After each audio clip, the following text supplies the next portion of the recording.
You're listening to the Good Old Boys Fantasy Football Podcast. Now here's your hosts, Kevin, Derek, and Alex. Alrighty, welcome in, ladies and gentlemen, to another episode of the Good Old Boys Fantasy Football Podcast. I am Derek, and joined as always by your co-host, Kevin. Kevin, how are we doing tonight? Doing all right. Congratulations to the women's and men's United States national teams winning gold in the Olympics and kind of putting a cap on that for this year. So congratulations to both teams there. I'm excited for the NHL to kind of get going here on the second half of the season. And, notwithstanding, I know a couple guys got dinged up, but the hometown Avs seem to still be healthy. So we're going to see how they plug along here. So other than that, there hadn't been a whole bunch in sports I've been watching. Haven't gotten into college basketball yet, and I know March is right around the corner, but I'm struggling even with the matchups that we had this past weekend, right? With 1 versus 4 and 2 versus 3. I didn't see any of it. Yeah. I didn't watch any of it. Like it's just not where my passion is, right? And there's nothing wrong for, folks who love basketball. The same thing. I feel the same way about baseball, right? It's just not, watching it isn't a big passion. I like watching my kids play. I like coaching with my kids and that type of stuff. But to watch it on TV is not my go-to for entertainment. This is the time of year I catch up on all my shows. Right. Yep. I do understand that one. I'm kind of the same boat, right? It's been tougher to kind of tune in, and even with some of these good matchups and all of that going across these different sports, it has been harder to tune in this year for whatever reason on that one, right? But we'll see if that changes, right? But yeah, typically by this point, I've already been tuning in and watching several of the college basketball and really starting to kind of tune up and get ready for the excitement and the madness, and it just doesn't seem to quite be there for me this year. So yeah, I know a lot of folks are also getting geared up with spring training right around the corner, and the excitement around that, and that also is just one of those that just doesn't necessarily blow my hair back. So yeah, it has been a bit of a tougher one for sure, right? Like yeah, even with the Olympics, right? Like I seem to remember being much being younger and being much more into what was going on with the Olympics, and you're tuning in to even some of the random sports and random events and all of that. And just, I don't know that I watched really any of the Olympics this year at all. Yeah, there's always some scandal, right? Judging and ice skating, the whatever political narrative that whatever country is trying to have because they're on some stage that people want to voice their opinion. I mean, whatever. But I think as a kid, the wonder, right? The awe of it is super cool. And I think as an adult, I don't have time for it. Like I don't give a crap what you think needs to happen politically. I don't care if you agree or disagree or want change and any sort of hierarchy of government. Like again, that's not why people are tuning in. You want to talk about that? Go on MSNBC, CNN, Fox, any ABC News. Like pick a news channel. I don't care which one. Just pick one and go on there and talk about it till you're blue in the face. If people are tuning in to watch competition and watch sport across all phases of sport, that's what they're tuning in for. And so I don't know. I think the older I get, I don't care what anybody else has to say about it. Like, stop trying to influence other people. Like, just do your job. Do what you're really good at. Be happy that you're a national representative and move on. Yeah. So yeah, it was just kind of had that moment looking back where things are wrapping up, and I go, I honestly don't know that I tuned in for even 5 minutes of any of the events going on and the Olympic Games this time around. So just kind of had that realization. So, but you know what? You say that, I think I did end up watching 5 minutes of curling when when that was on, because I was somewhere and that just happened to be on the TV and looked up at it. So Yeah. but That's probably what I caught the most of was curling this year. Just when I was out to dinner or lunch with the family or whatever, that happened to be on the TV at a Texas Roadhouse or something like that. So that's what we right, caught. I didn't watch any. right, and it's one of those that it's on, but you're not even really, because you're not hearing it or anything like that. So it's interesting, right? But is what it is, right? And we'll we'll see as things kind of start coming down the stretch here, right? Like hockey, will return from the Olympic break here, and they start getting down the stretch and get ready for the postseason. Same thing with basketball that'll get going down the stretch, both professional and college is really starting to kind of gear up and starting heading towards the postseason here. Baseball is going to get started, and for those of you out there that really enjoy those sports, this is your time of year for sure.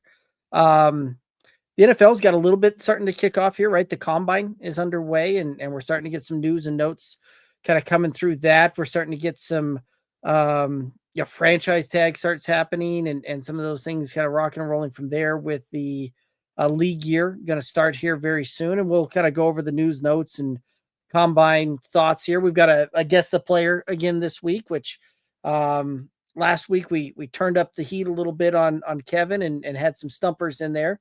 I'm gonna say these ones tonight are also a bit on the tougher side too. So best of luck to you when we get to that part. So any anything else you want to hit up here before we start really kind of diving into some of these news notes and combine talk? No, nothing broad stroking outside of those topics that you just brought up. Okay, awesome. Well, let's go ahead and hop into it, and we can kind of go with wherever you want to go. We can talk news notes. We can talk about combine stuff, and this time, this kind of time of year, right? These early days of the combine, it tend to be more news notes coming out there than necessarily, the prospects and the talk around the prospects and what that looks like. Because this is the time of year where you start getting all of these reporters, beat writers, and there's a ton of coaches, GMs, scouts, all of them in the same place. And stories get shared inevitably on that. So we can go wherever you want to start off with this one. I think first just the franchise tag stuff, just because that is current. We know at least these teams are intending to sign players, right? So, Mhm. the Cowboys have indicated that they are going to franchise George Pickens. Yep. The Falcons have come out and said if they cannot reach a long-term deal with Kyle Pitts, they intend to franchise him. They actually did The place the Did they franchise get tag it on him? officially on him Okay. today. Hmm. Okay. And then the Jets have said they intend to franchise Brees Hall if they can't reach a long-term deal. So, um, three players with fantasy prowess, right? And it's a lot of money the Cowboys have between two receivers and their quarterback. Like, it'll be Hmm. interesting to see what they're doing with the cap and what they can get other players to kind of shuffle around to make all that work. And if these players show up, right? Like the big contention with the franchise tag is, yes, it's fully guaranteed, but it's 1 year. If something happens, injury or whatever, it can diminish what their earning potential is in 2027.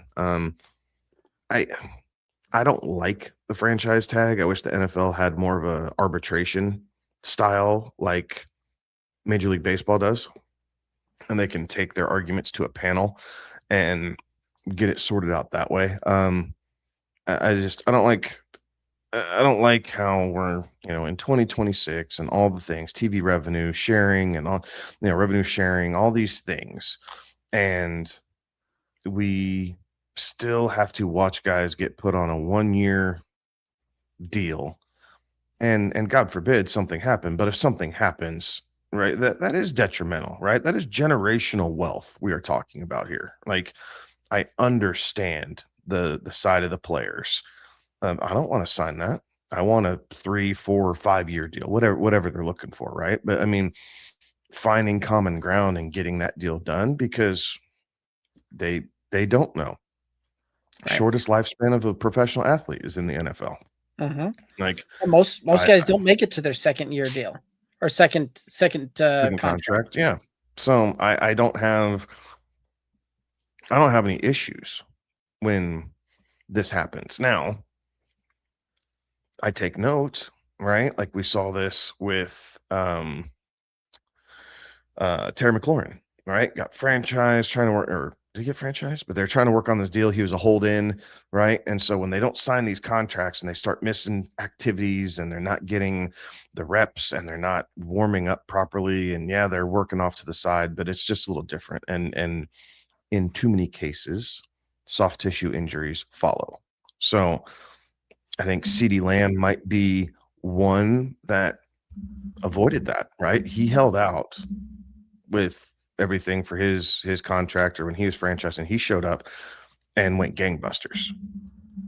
But there's many cases where these guys, especially skill position players that are fantasy relevant, they hold out, understandably so, right? They're trying to take care of setting up their financial situation for the next years to come. Again, I understand that. But from a fantasy perspective, I do flag these guys who have been tagged, because now I really want to see if they're showing up to training camp and OTAs and all these other things, because if they're not, they start sliding down my draft board here a little bit. Right. Well, there's, and that's the thing too. There's a kind of an easy way to kind of take care of both sides on this one, right? Like right, there's a lot of these teams that don't necessarily want to sign them to long-term deals because it limits them down the road on just cap flexibility and things like that, or they don't necessarily want to pay the long-term price on that. You know what, the rather easy solution on that one is that if a team's going to franchise tag a player, fine, he plays on that 1-year deal for a franchise tag and goes on there. But you put into place too that if he gets hurt on that franchise tag, right, that franchise tag money becomes guaranteed for an additional 3 years, and the teams can avoid the long-term deal on that, where you make it where it's doesn't count against the salary cap on those types of things, right? Like takes care of both parties on that one, and concerns on both sides. But doesn't seem like the powers that be have figured out a way to make that actually work. So yeah, another year, and there's still more to come, right? We right. Still need to figure out if the Seahawks are going to franchise Kenneth Walker. I think another he's another high profile skill position player that's due to be a free agent. But he might be one of the last ones. Like I'm kind of running through a list, and I'm not necessarily looking or thinking at names that ring a bell. Like, yeah, a team will. Daniel Jones, maybe. Yeah, that's fair. Oway with the Chargers, right? Like not necessarily a fantasy, much in the fantasy way, but linebacker could be a guy that they potentially tag there. Those would be some other names that I kind of think on that they could potentially see a franchise tag. Last year we only saw 2 players get the franchise tag, right? With T. Higgins and Trey Smith, which was considerably down from 2024, where we saw several players get franchise tag. But you're right, there is a component to that these guys that kind of resist the franchise tag, they do these hold ins, all of that. It does kind of become a creeping issue there, right? Like, because if memory serves right, we had T. Higgins miss some time this last year, right? Like didn't necessarily live up to the production. Now, some of that could be because of Joe Burrow being out for quite a bit of time there as well. But in previous seasons, right, the Josh Jacobs had that kind of hold in type of deal with the potential franchise tag his last year with the Raiders, before moving on to Green Bay, right? Like there are several instances of this where these teams and players just kind of get into this staring contest on, well, we're going to franchise tag him. Player doesn't want to play on a 1-year deal, so they just gotta go at each other and see who blinks first, and inevitably the production doesn't quite live up to what that looks like because of some time away from the organization or time missed because of certain things. So it'll be interesting to see how this plays out, but it is kind of getting to a point where it seems like these the way that the money flows and the salary caps and everything else with this, that franchise tags are almost a thing of the past. And if you want to keep a guy, you got to pay him what he's worth. Yeah, absolutely. It's fair market value. Right. So anyway, but yeah, so far Kyle Pitt's the only guy that's been officially franchise tagged, and there's still a few days left on that one. I believe that they've got up until March 11th, if memory serves right, when the league year starts. So, any other thoughts on this one?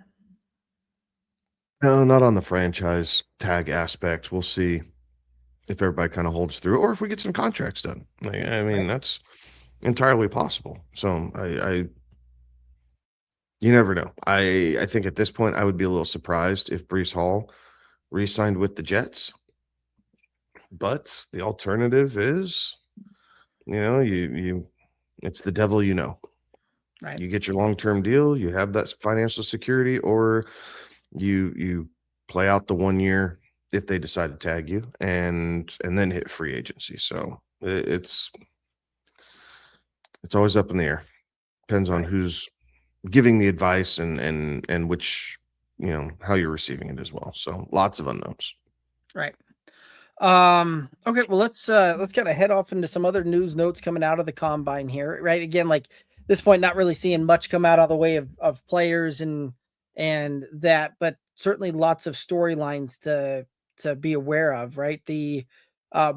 Sean Payton came out and said the Broncos new offensive coordinator is going to be calling the plays, which bit of a shock, right? Like Sean Payton has been a long time play caller, and but he's given that up going forward. So that'll be interesting to see how that one plays out. Several QBs in the mix, right? There's some guys expected to hit the free agency market with Kirk Cousins. All indicators leading to believe that the Falcons are going to release Kirk Cousins. Malik Willis, who's a free agent, looks like he might pull a former Packers QB that had one good game and hit free agency and made out there. But it's interesting to see some of the market evaluations coming on Malik Willis. May be able to pull a Matt Flynn there when it's all said and done. You've got the Dolphins saying that they're uncertain as to Tua's future. Kyler Murray's future remains uncertain in Arizona, which there were some interesting storylines coming out with that, with the GM saying that he's had a chat and remains in contact and all of that with Kyler, and source apparently close to Kyler said, yeah, that hasn't happened. So interesting to see these two starting to, those two sides continuing to kind of snipe at each other through the media. Aaron Rodgers is up in the air on what his future holds. And the Vikings are non-committal to number 9. Shocker. Right. Speaking of the Vikings as well, also, some news coming out with Rondale Moore over the weekend, and tragic events there, but thoughts are certainly with his family. Yeah, absolutely. Any news, any thoughts that you want to hit up here on any of those topics?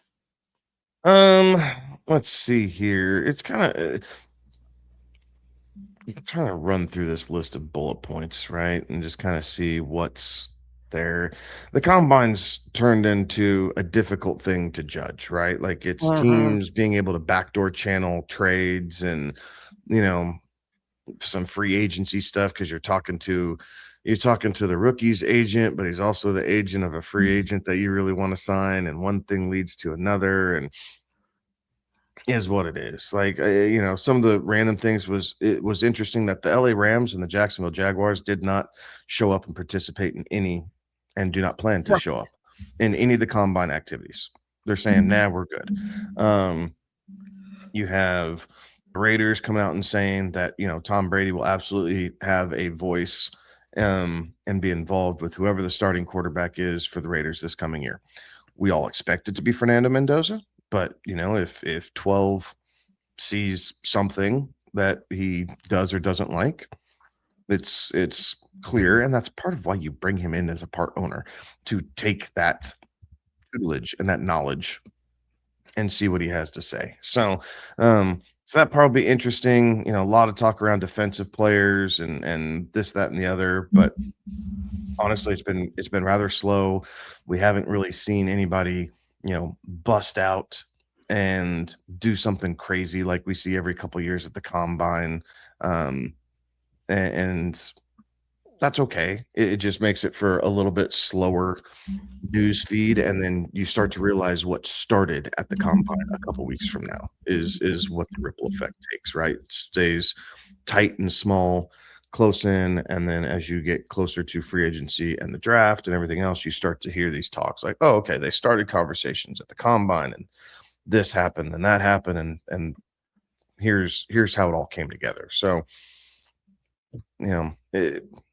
not too bad, but there's definitely not a bunch of highlights for us or any other show, right, to be diving in and talking about. And we've never been about the clickbait, so we're not going to make much ado about nothing. Right.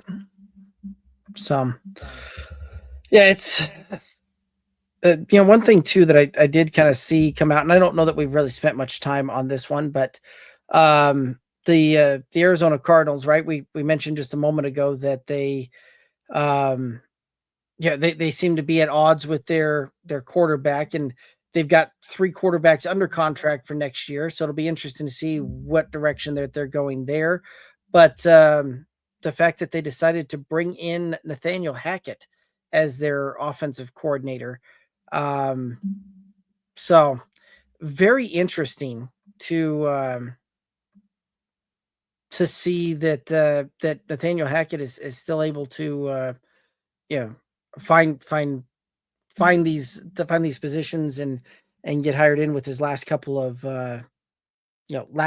stops and last couple of performances we've seen at various roles there. So interested to see a first time head coach bring in a guy to call plays and be the offensive coordinator that hasn't shown a lot of success with it. Yeah, we saw this a little bit with Adam Gase, right? It's the quarterback effect. At least Adam Gase's offense that he was in charge of, right? Like air quotations around in charge of, was record setting, right? Like you had to see if that played out there, right? And if it was just that deal, or maybe you could catch lightning again, right? Like this is a situation where you haven't even seen a cloud in the sky, but you're hoping to catch lightning. Right. No, and yes, absolutely with Hackett. Like this will be the last stop, right? We'll see how it goes. I do not see Kyler and Hackett working well together personally, which I think leads to the at least increased likelihood that Kyler is not going to be the starting quarterback for the Arizona Cardinals this coming season. But stranger things have happened. Maybe he's brushing up on his homework and he's going to be renewed and ready to go to come in there and just lights the world on fire. That's entirely possible. But with what we're gathering through the media clips and the verbal volleyball back and forth, it just does not seem likely at this point. Right. So yeah, I think Tua is kind of in that same boat, right? Like even if he kind of knows that the Dolphins can't really do anything with him. Like no team is going to trade for that contract. And if they decide to cut him, it'll be the closest thing to an NFL death penalty that we've seen. And so as Tua, you're going out there and you're trying to rally behind and be whether it's the face of the franchise or at least the leader of the offense.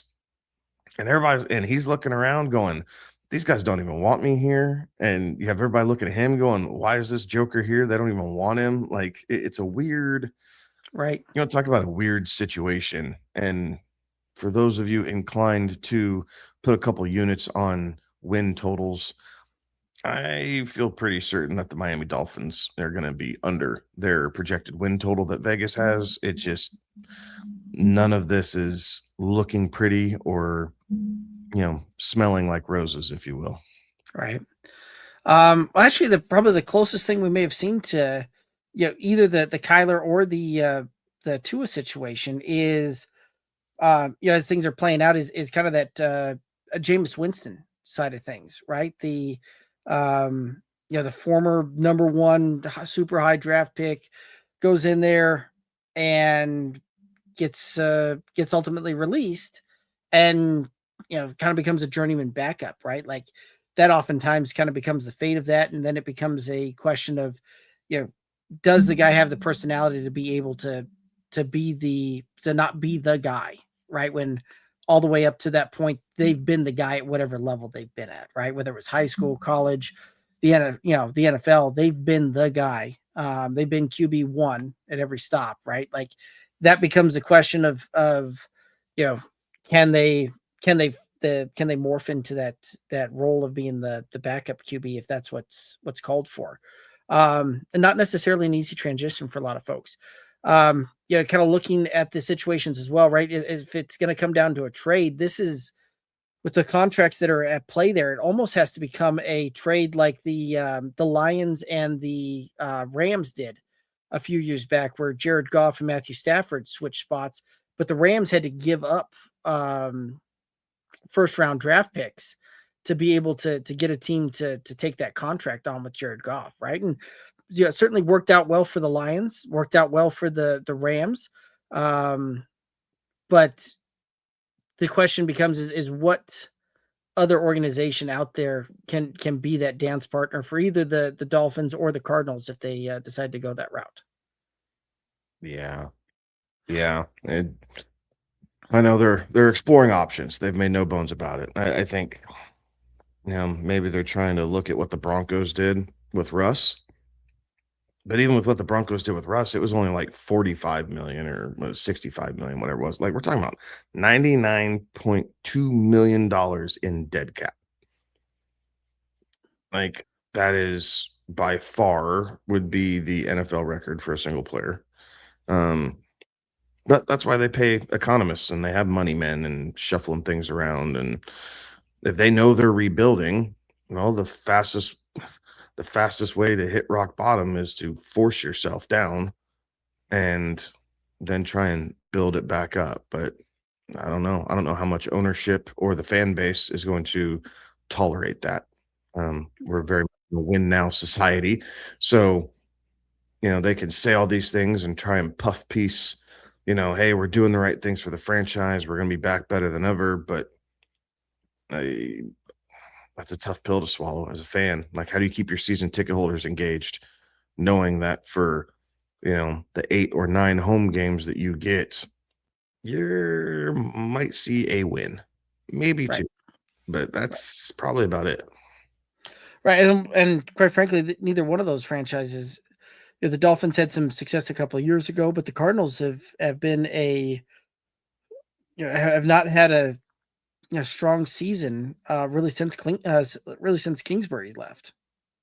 So Yeah. it'll be interesting to see how they move forward on these ones. And I think there's a lot more questions than answers at this point, and we'll have to see how things continue to play out here this offseason. But things not necessarily looking overly rosy on either one of those fronts. So, any other news notes that you want to hit up here? No, nothing that I'm seeing, reading, looking at. Like, I don't know that any of it's newsworthy at this point. A lot of hearsay, a lot of smoke screens. So just trying to cipher through it so that way the information we can give is clear and as best as possible, right? No one likes having to retract a statement or a comment. So Just trying to make sure we understand what's all coming. Absolutely. Well, very cool. Are you ready for some Guess the Players? Let's do it. All right. I've got 2 of them again this week, and I'm not gonna lie, both of these are on the harder side again. So we'll see what we can do on trying to stump you here. Oh, and the first one, you know what? We're gonna scratch my first one. I got one for you this week. Um, Again, not necessarily a super easy one, but here it is. Clue number 1. This RB finished top 10 at the position.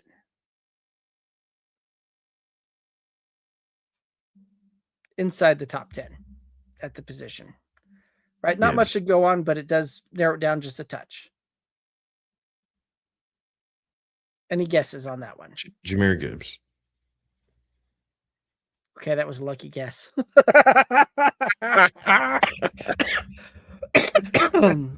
All righty. Well, you know I'm what? back, baby. Here we There go. you go. We'll go ahead and hit up the rest of these clues as well, right? The clue number 2 was he rushed for over 1,200 yards and averaged over 5 yards per carry. Okay. Okay. Clue number 3 scored double-digit total touchdowns. Okay. Clue number 4, he wasn't a 300 carry workhorse. His fantasy ceiling came from efficiency and explosive plays. Okay. Okay. And the final clue, he had 90 plus targets in the passing game. I think that's the one that would have given it away. Probably. Yeah, up Right? until Like that. if you work through it and you guess McCaffrey and you say no, and then you're talking 90 plus targets, that one might have been the one to do it. Because Bijan didn't have that many. Bijan had 103 targets last year. Did he really? Yes, he did. 79 receptions. Jahmyr Gibbs had 94 targets and 77 receptions. Wow. There you go. So double digit touchdowns. Like, yeah, okay. And I think because Bijan did he have over 300 carries? No, he had 287. So Okay. all of those clues could have led into really either Bijan or Jahmyr Gibbs. But Jahmyr Gibbs certainly had more touchdowns, and so would have kind of thought that's where that would have led you to. But yeah, because Jahmyr Gibbs had 17 total touchdowns and Bijan had 11 total touchdowns. Okay. So, yeah, I thought that one would have been a little harder, but coming out the gate hot on just guessing that one. Yeah, I don't know. I think when you say top 10, like definitely gearing in towards the heavy hitters. So just took a flyer. And knowing that we had Chase Brown last week, I knew it wasn't going to be him. Okay. You know what? Here, let's go ahead and try this other one, and we'll see how quickly you get this one here. Okay. All righty. This running back was finished outside the top 5 at his position, but he was oftentimes drafted in that mid to like locked in tier running back. Bucky Irving. Nope, not Bucky Irving. He played 16 plus games, so injuries were not Bucky Irving. Yep. He played 16 plus games, so the injury was not a contributing factor to his fantasy production or a little bit lack thereof. Any thoughts on it? Was not Brees. He came in under 1,000 rushing yards and averaged under 4.5 yards per attempt.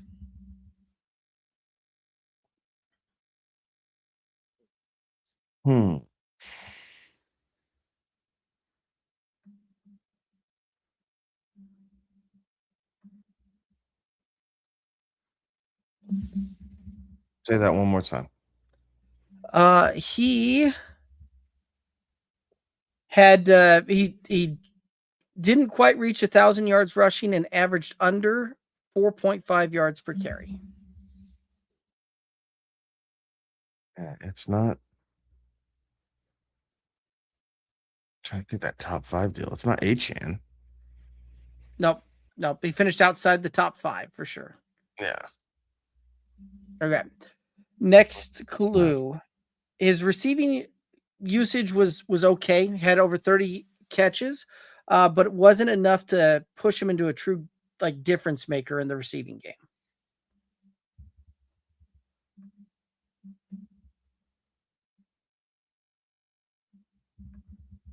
Jacobs. It is Josh Jacobs.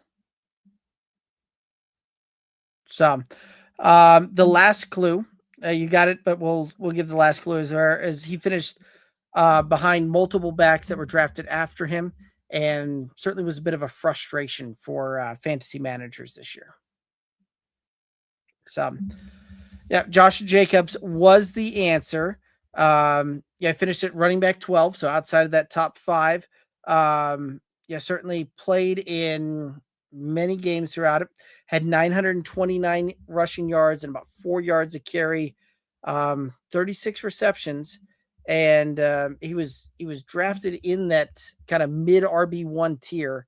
Yeah, there was a lot of folks that had him locked and loaded at kind of that tail end of the first round, top of the second round type of thing, and he just didn't deliver on that draft capital. So, Yep. I'm impressed. You went 2 for 2. Yeah, I got lucky this week. So that means we're gonna have to turn up the heat even more next week. I know. I think the running backs are easier. Okay, I'll certainly look at a different category then. I say that. I missed Chase Brown last week, but maybe it's because there's only so many running backs that are going to be fantasy relevant to kind of do this with.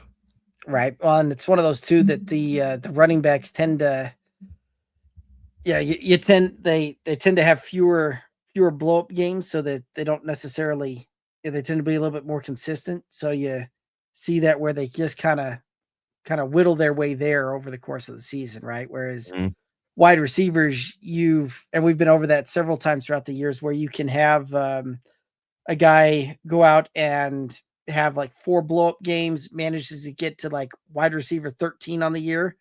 And because of those 4 blow up games, like got there, but delivered you 8 bus weeks along the way.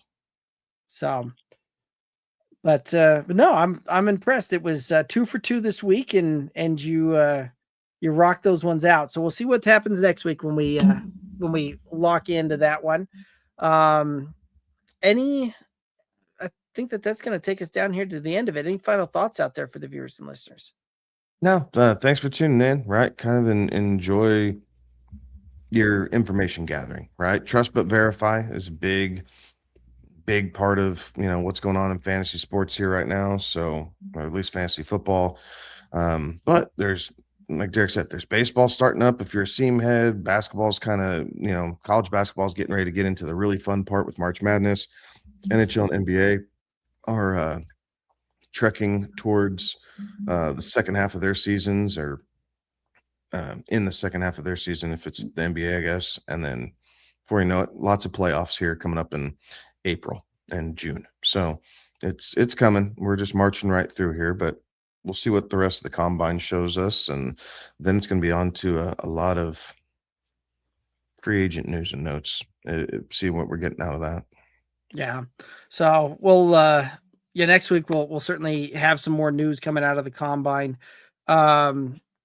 It's interesting though, the fact that the combine certainly has kind of become less of a players actually working out and all of that, and far more about the kind of the circus and everything that goes on with the coaches and the GMs and the agents and everything else around the combine, right? Seems far more prevalent than it maybe used to, but I'm sure we'll have some too close to the end of the season. Yeah, it could be. Right. These bowl games are getting later. the national championship because the playoffs is getting later. So if any of these players have nicks, right, and they all do at this point, Right. but if they have stuff and they're trying to get like a small procedure done, or if they're just trying to rehab a nagging injury, this might just be too soon, right? They're better off like, hey, just give it a couple more weeks. Like, look, we got our pro day coming up. Just, you know, don't do it at the combine. Save it, rehab a couple more weeks, build your strength back up, and then, Right. we're getting into it at the pro days. So I wonder if it would behoove the NFL to try and push this back. And instead of the end of February, we do it, second week of March, Right. or what Well, that does to their schedule, right? Because it's right. all part of it. The 24/7 news outlet that the NFL wants to be, even with no news, they know that people are going to talk about it. Right. Well, that's a good point there, because it used to be that your major bowl games were done January 1st. You'd have the national championship about the week later on that one, and then Yeah, 6 weeks, right? yeah, you'd have 6 to 7 weeks. Some players in some cases would have almost 2 months to get ready for the combine, right? Whereas now, by the time that you get through the semifinals and the national championship, you're talking mid to late January, and you're now talking about the guys that used to play about 11 to 12 games in a season, now in the 15 to almost 16 games. If they're winning national championship. So that very well could be a good proponent of that. So, or a good reason for that. And it very well, any more too, it seems like the players just show up that are invited to do the interviews and do the physicals and that kind of stuff. But as far as the most of the workouts, far more of them seem to be just waiting until pro days to get that done. So, yeah, we'll see what news comes out of it here in the next week, though, and we'll talk about that next week as well for sure. But yeah, I think that's gonna do it for us. Any final thoughts out there for the viewers and listeners? Thanks for tuning in. We'll see everybody next Tuesday, and we'll see what the rest of this combine has bringing up. But thank you. Please like and subscribe wherever you consume your social media content. But as always, we like to push the YouTube channel. So if you guys could get over there, hit the bell. That way you guys get notifications when we go live. We will catch y'all next week. Absolutely. That's going to do it for us tonight. He's Kevin. I'm Derek. Have a good one. Be safe. Toodaloo.